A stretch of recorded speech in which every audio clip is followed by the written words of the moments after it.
Welcome to the FCICA Education Webinar Series. Thank you for joining us. We are pleased to have Mike Sahli from Metropolitan Floors and Evoke Flooring with us today, presenting moisture intrusion and the potential for mold. Mike started in the flooring industry in 1975, working as an installer for a family flooring store. In 1982, he became an independent contractor and supplied services to both residential and commercial flooring dealers. In 1990, Mike switched to installation of only commercial flooring, specializing in flooring removal, application of surface preparation products, and moisture control systems, and the installation of LVT flooring and commercial sheet vinyl, including coving and welding. In 2005, Mike began providing technical assistance and installation training for commercial flooring and associated products, including sheets and LVT vinyl, adhesives, substrate evaluation and preparation, moisture control, and acoustics. Currently, Mike works in the product development and support at Metropolitan Hardwood Floors and Evoke Flooring. Welcome, Mike. We're excited to have you. I'm going to turn the controls over to you. Okay. Thank you, Catherine. Like Catherine said, my name is Mike Sahli, and I'm with Evoke Flooring, and my background is pretty much all the commercial world. And so today we want to talk a lot about moisture intrusion. This is something that's not just commercial, obviously, it's residential, it's everywhere. So this will apply to pretty much all categories of floor covering. So starting right off the bat, talk a little bit about what is mold and the fact that we are completely surrounded by mold. You see some microscope shots of different types of mold. This is all around you all the time, indoors, outdoors. You can't escape it. It's worldwide. So what is mold? Well, mold is actually a non-scientific term for any type of fungus or many types of fungi. Mold spores are microscopic. They exist almost everywhere in the world. Right now, there's over 140,000 known species around the world. So they're everywhere. Small organisms can be black, white, orange, green, purple, live almost anywhere indoors and outside. So wherever you are right now, you've got mold spores all around you. It's just the nature of nature, I guess you'd call it. So I know we're going to talk about mold today kind of in a negative context, but not all mold is bad. And I think most people understand that the fungi that is mold plays an important part of everyday life. And without it, you're not going to have bread, beer, wine. No beer? Oh, my goodness. Those are all made from yeast. Yeast is a form of fungi, okay? You talk about antibiotics and other drugs, penicillin. That was my dad's thing. Got some of your food's got mold on it. Eat it because you get the penicillin, typical dad thing. Cheeses, if you like blue cheese, mold all over in that thing, right? It's not going to kill you. Mushrooms, they're a fungi, and soy foods, if you know anything about soy foods at all, without the fungi, you're not going to have any soy foods. They're not going to ferment. So they play a good role in a lot of aspects of our life. One of the biggest things they do is they're critically important in composting. So, they say if there wasn't for the fungi, we'd be buried in debris from the forests and the jungles and stuff, because nothing would ever decay without it. Without the fungi, you don't have any decay, you don't have any composting. So obviously they're going to grind up all this organic matter, and you see the machine down there in the lower right. That's actually turning these great big piles of ground up organic matter, and they're actually introducing air into that. The fungi need air to do their job, and they're actually digesting all of that, turning that into compost. So mold is critically important, or I should say fungi are critically important in so many aspects of everyday life. Okay, so not all negative. But of course, we're mainly here to talk about what the negative aspects of fungi are, and mold specifically. So like I said, mold spores are really common in household and workplace dust, and in large quantities can present a health hazard. Okay, and this is what we're going to talk about. And those health hazards typically are going to be allergic reactions, and with that, respiratory problems. Everybody's kind of concerned about respiratory problems nowadays more than ever, but this is where your first reaction to mold that's getting out of control is that you're breathing this in and you're having some type of an allergic reaction. Some people are more sensitive to mold than others. For these people, exposure to molds can lead to symptoms like a stuffy nose or wheezing, red and itchy eyes or skin. People go through sneezing fits sometimes, and a lot of that's probably because they're breathing in some type of a mold spore. Some people, such as those with allergies to molds or asthma, may have more intense reactions. Okay, so it depends on the person. And because there's so many different mold spores out there, you may react differently based on whatever you're bringing into your system. Severe reactions could include fever and shortness of breath. So it just depends on the mold and the person. Some molds produce mycotoxins that can pose serious health risks to humans and animals. That's a little bit different subject that we'll touch on just a little bit. There's a lot of back and forth in the talk about toxins and mold. So basically, let's talk a little about, let's grow some mold. Okay, so basically, what creates mold in the first place, or what allows mold to grow? So if you're going to have mold, you got to have these things. You got to have water. Okay, water is the number one thing you have to have. It's always first on the list. No water, no mold growth. Okay, so the water can be, remember, water comes in two forms. You're going to have liquid water, or you're going to have gaseous water. High humidity is water in its gaseous form, right? So either one can supply the water to mold growth. So whether standing water or just really high humidity. And so the higher the humidity, the more likely you can have the situation where mold will grow. You got to have oxygen. Okay, so you remember that photo you had where the big machine's going over that big rows of organic matter. What it's doing is turning that, and it's actually introducing oxygen into the internal part of that, so the fungi can keep digesting that material. So anybody who does home composting, you got to go out there and you either got to flip it with a pitchfork, or you got to crank the handle on the drum, and you're just introducing more oxygen into it so it'll grow. Okay, you got to have a food source. Okay, so what is the food source for mold? Well, it's any organic matter. Okay, so the most obvious ones are paper products, wood dust cans, dead skin cells or whatever it might be, paint, drywall. All these things are organic matter, and mold can feed off every one of those. Okay. Temperature, the reason we refrigerate foods is because mold doesn't like to grow in cold conditions. Ideally, you're going to be in that 70 degrees to 90 degree Fahrenheit range, and that's really going to promote that mold growth. And then pH level. pH level is very important. Most molds really like a little bit of an acidic environment, 3.5 to 8 pH level. Molds don't grow well past that neutral range. So if we talk about concrete slabs that have a high moisture emission value, and we do a pH swab and they come back with a fairly high alkaline pH number, that's not really conducive to growing mold. So that's one area where it's not going to do well when it comes to moisture if it's a high alkali environment.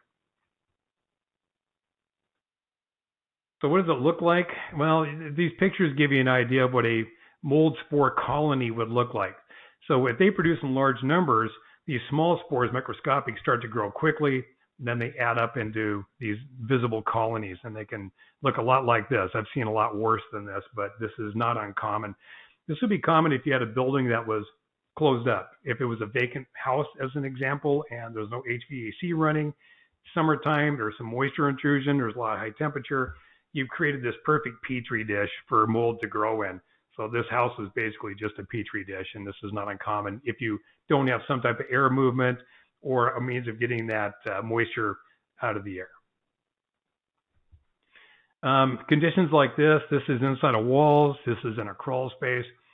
So if you think about mold, if you think about growing mold in the lab in a Petri dish, we used to do this when we were a kid in school, is you would take a round Petri dish and you put a piece of white bread in there, and you get a little bit of water on it, and you soak it down, put a lid on it, and then let it sit in room temperature above 70 degrees, come back and see how much mold you grew. Well, what they've done in a case like this, they've created these bigger Petri dish, inside the walls or inside the crawl space. You've created this great environment that you gave it water, food, temperature, the pH level is perfect. You've made, basically you turn these rooms into Petri dishes that are just ideal for growing mold. Okay, so they can get out of control pretty quickly.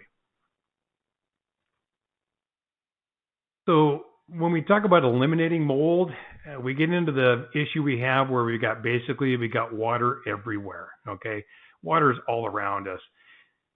So if you want to eliminate mold, you got to take away the water. That's number one.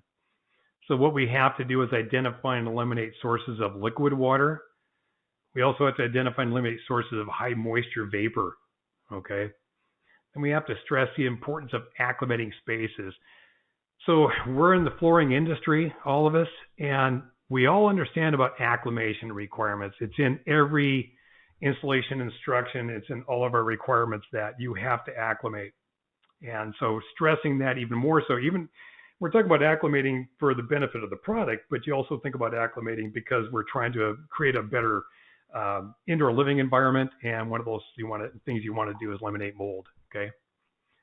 So when we talk about sources of water, high relative humidity. Okay, so I'm in southern Texas right now, and if I walk outside, I'm just short of swimming in the atmosphere. It is really wet out there. That is a lot of moisture. And so when you're at 95 degrees and your relative humidity is at 65%, well, you know, hot air holds a lot of moisture. So if you had a cold temperature and 100% relative humidity, that's very little moisture. But when you're at 95 degrees and you're at 50, 60%, that's a huge amount of water. And all that water wants to get into a space. It wants to come into a space that has less water. Well, I'm air conditioned in the house right now, thankfully. All that moisture is trying to get in if it possibly can. Okay, so high humidity will definitely create an atmosphere that mold can grow in. We think about leaking roofs. You look at the little diagram there, if you can read that, it's a little bit small, but leaking flashing around anything that's protruding through your roof assembly. So leaking flashing is really a common thing that allows moisture to get into the house. Leaking shingles, any kind of roofing that allows moisture to get in and find its way into the house. But there's other ways that moisture comes in. It can come in through the wall. It can come through doors and windows, any place that is trying to get that moisture from the outside to come into the inside of the house where it's drier. It can also come in through groundwater. In this case, we're talking about water vapor that can come up through a slab, okay? So there's water all around you. It's trying to find a way into whatever structure. So an example of that would be slab on grade. The top one there is slab on grade, where that's a concrete slab on the ground there, and technically there's supposed to be a vapor barrier. So why do they put vapor barriers under a concrete slab on top of dirt? Because that moisture that's in the soil will try to come up through that concrete into what would be a lower pressure area. So if you have a wetter dirt level and a drier air, all that water vapor wants to equalize. It wants to become the same pressure, and it's going to come up through that slab. It's going to collect on top of the slab and into the room. It's even worse if you have something that's either partially below grade or it is below grade, because the water, when it comes in, can actually rise up into the dirt. And now we have a situation where we have water under pressure. If you've heard the term hydrostatic pressure, that just means water under pressure. Gravity is pushing the water down and now has weight to it, and it wants to find its way through any kind of a crack or any permeable barrier to equalize that pressure. So you can actually get water coming through your foundation wall where the foundation wall hits the slab. This is actually liquid water now, okay? And that can happen if you're below grade or if you're even partially below grade. So more water coming into the structure. Basements or daylight basements are the same issue. So when we have a basement, we've basically taken that concrete slab and we've actually put a floor above the substrate there, the subfloor. So now we've actually created the potential for a smaller Petri dish. Well, it was the entire house was a Petri dish. Now we put a ceiling above it. We've made a smaller Petri dish, and all that water is now trying to come into an even smaller space. The potential now there is for much higher concentrations of water, and of course that's our primary ingredient for the growth of mold. So basements are someplace we really have to watch for that environment. Okay, we're creating a great environment for the potential for mold. Spores were already there. They're just looking for a couple extra ingredients so they can take off. If you live in parts of the country that have crawl spaces, okay, so crawl space is built right over top of the dirt. And if they don't have a vapor barrier on top of the dirt, then that moisture is going to come up. And now you talk about the smaller Petri dish. We just had a basement. We have an 8-foot ceiling. Now we have a crawl space where basically the ceiling of your crawl space might be only 2 feet off the ground.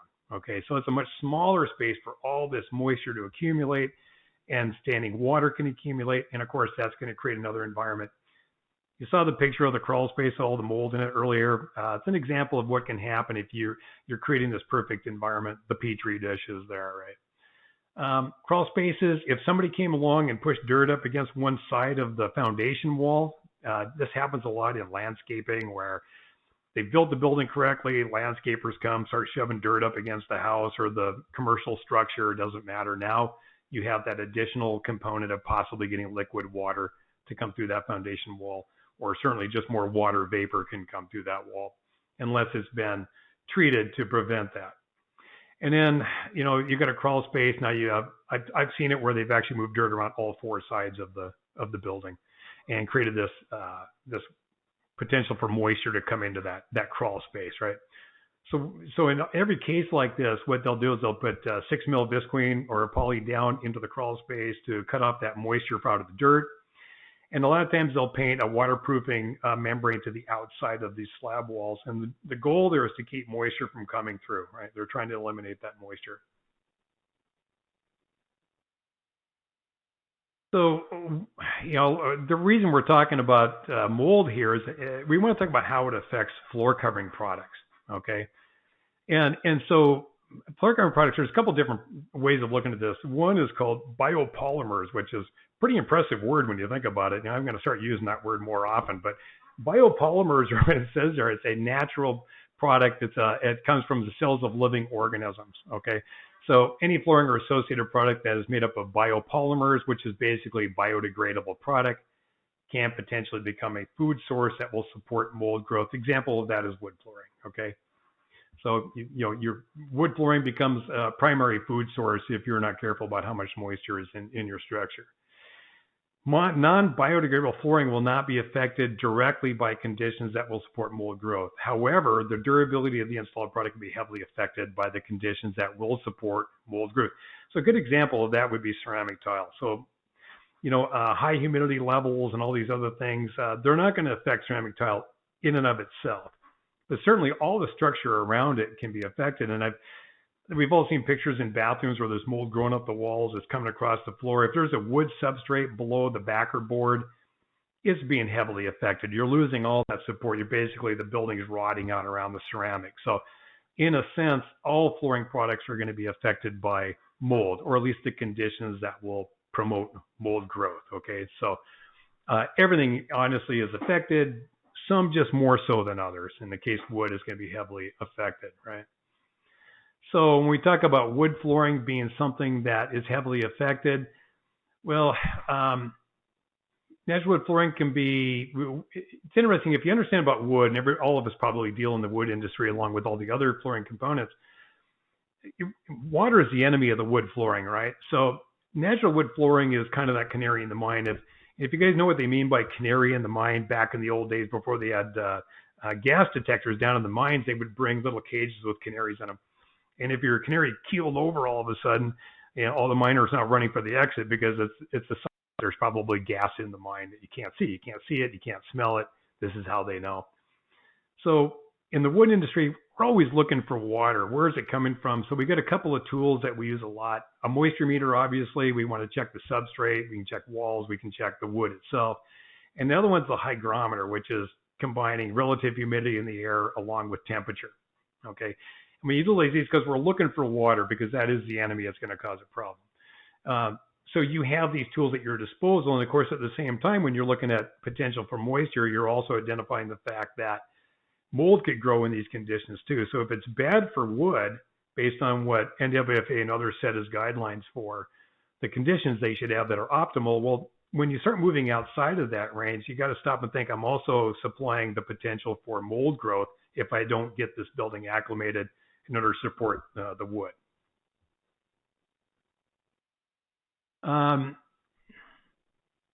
So flooring products not affected by moisture may hide moisture intrusion and mold issues longer than biodegradable products.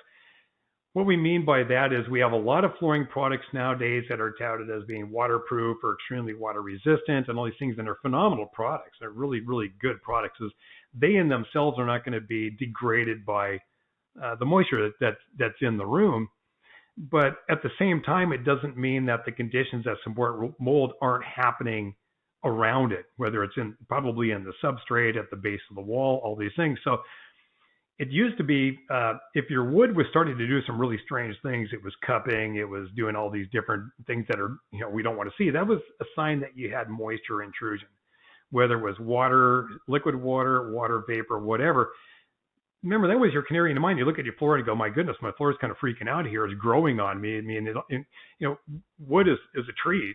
Trees with water grow, right? The floor is trying to grow. It means you got excessive water. So it's good to think in terms, if your floor is having issues with water, there's a high potential for mold. Now, these waterproof floors are going to basically hide that issue potentially much longer. So you want to be aware of that.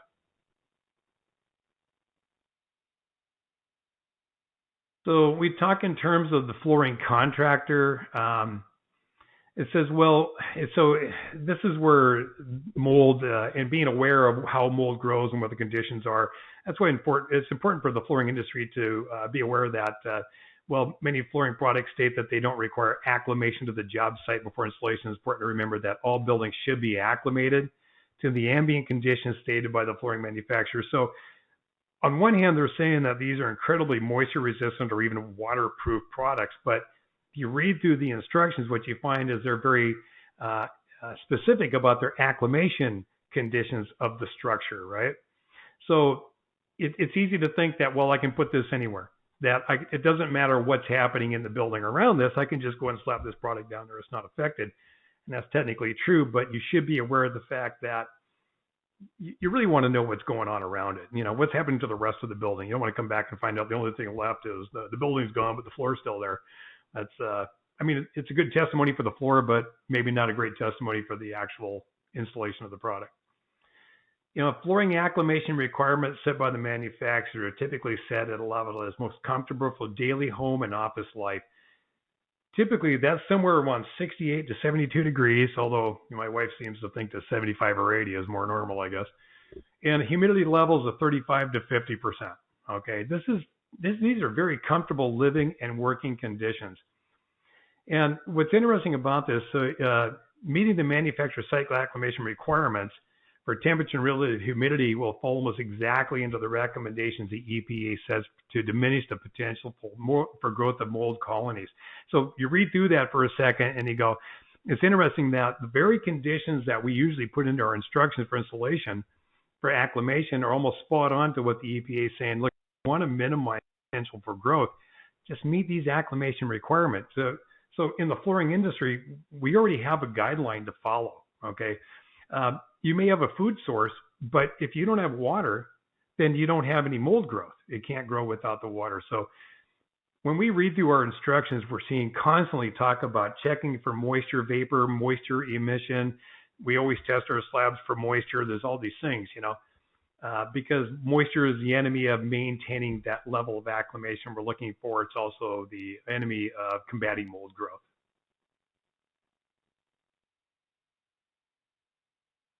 So a major issue with mold is that damage may not be noticed immediately and often begins growing in hidden areas. We saw the pictures there. It's behind walls, under wall coverings, beneath carpeting, within the HVAC ducts.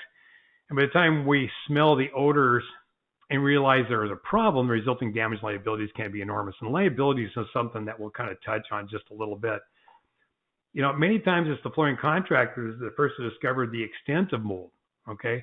We're the ones that are in there doing the demolition work. If you're ripping out old ceramic tile or whatever it might be, and you come across mold inside, I mean, you have to stop and think, well, why is there mold? And, that starts a chain reaction of what needs to be done as far as making sure we understand where the conditions are coming from, where is the moisture coming from, and then doing that remediation process to make sure it doesn't happen again. So a lot of times we're the ones that find it first, okay? And, when you're talking about mold spores, keep in mind about these areas that we just talked about a little bit. Like, mold spores are everywhere. So you're never going to get rid of them. If somebody says, hey, we're going to come in and we're going to do a treatment where we're going to kill off all the mold spores, it's impossible. Regardless of what the marketing says out there for a lot of these products, you cannot kill off all the mold. They're going to be right back in there again, and they're just kind of hanging out there looking for an opportunity to take off and grow, okay? So they're microscopic. It's not like you can see them.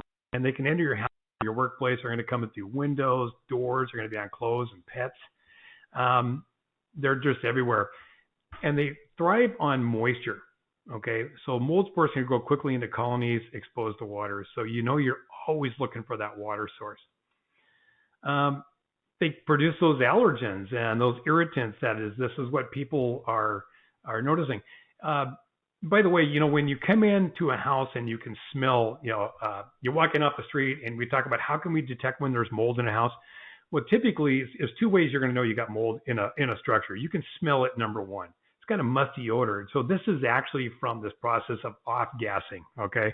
So basically, as it's digesting this material, it's producing a gas, okay? So I've been accused of being an off-gasser for many, many years, right? So now I'm just going to start blaming mold for that. Anyway, so it's producing a gas that you can smell, and that's that musty smell.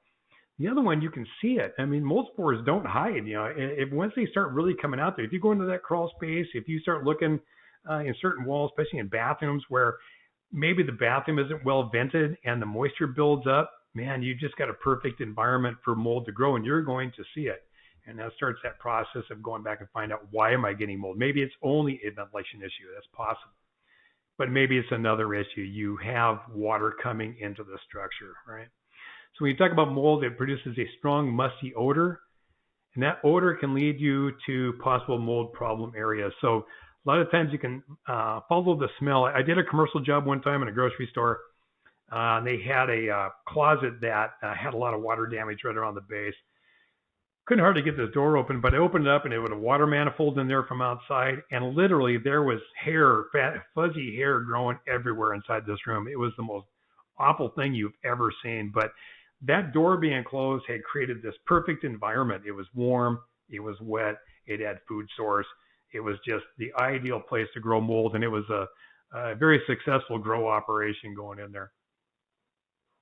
And then the other one is high levels of indoor humidity can support mold growth. There are a lot of plants that you want to grow that do require high humidity, and so what do? We create these greenhouses and stuff. We create these petri dishes that are perfect for growing certain plants and stuff, right?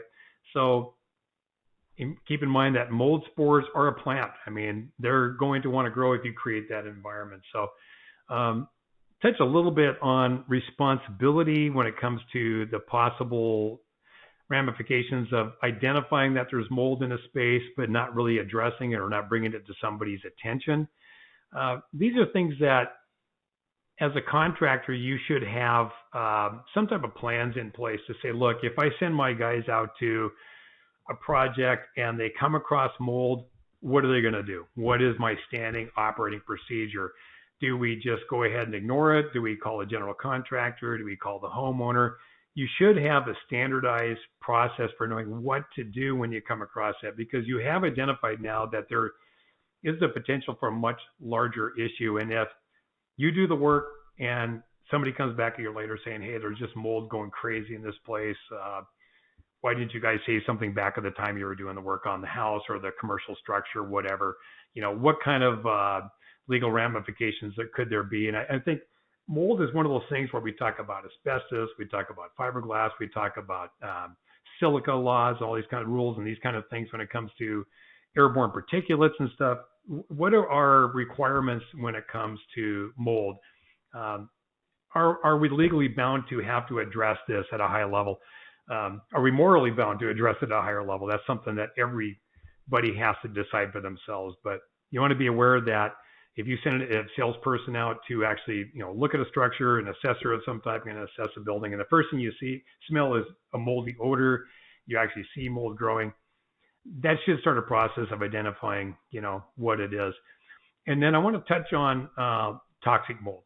Okay, so if the best thing you do if you want to understand about toxic mold is go to the Center for Disease Control and look up CDC's explanation of toxic mold, black mold, okay, specifically.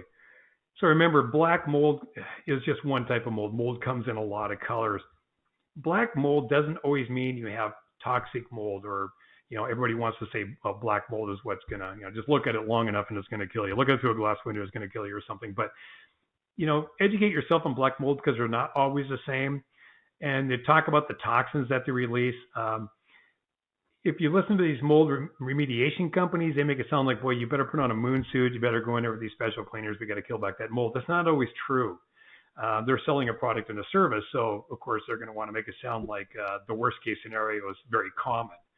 But it's not common. It's more likely people are having moderate to severe allergic reactions to the mold. But go to the CDC, read up what they say about it so you understand that, it may or may not be as negative a scenario as you might think it is, okay? But still be aware that there's lawsuits out there that have to do with mold, okay? And they start looking for the general contractors. They start looking for the people that design the structures, people that did the grading work on the building, the people that did the anybody that contributed to the moisture. And of course, the number one person that gets hit for this is the plumbers, okay? Because you think water, you think plumber. First thing you do, you start looking for the plumber. But then they start looking for other people too, who contributed to the potential for this environment that could grow mold, who saw it and didn't say anything. And so, we're all kind of a Facebook group away from somebody pointing the finger at us and being part of a mold issue in their home or their business or something like that. So I think it's really good for everybody to educate yourself more about how to identify when there's a mold issue and then having a strategy to address it. This is especially true when we have floor coverings that are not going to be directly affected. And we have more and more of those products coming out all the time. We see them every day. So we're putting them into basements. We're putting them into bathrooms. We're putting them into kitchens. Number one thing we're doing, because they're waterproof, they're going into bathrooms. You see a lot of the advertising where they show a couple of kids splashing soapy water out of the tub and it's all over the floor. And, so the imagery there is that these things are not going to be affected by water. Technically true, but what about everything around it? And you've created an environment, you put water in there, and now if you don't have everything else around that set up to deter the growth of mold, then the floor is not affected, but everything else could be. So I think it's good just to keep that in mind that, the potential for mold is always there. We don't want to probably contribute to that. And that's what I've got. I try to keep it down to a reasonable time. I know everybody's got a lot of things to do, but if you have any questions whatsoever, we're more than happy to answer questions for you. Great. Thank you so much, Mike. So if there are any final questions or comments from the audience, please remember to submit them in the question box on your screen.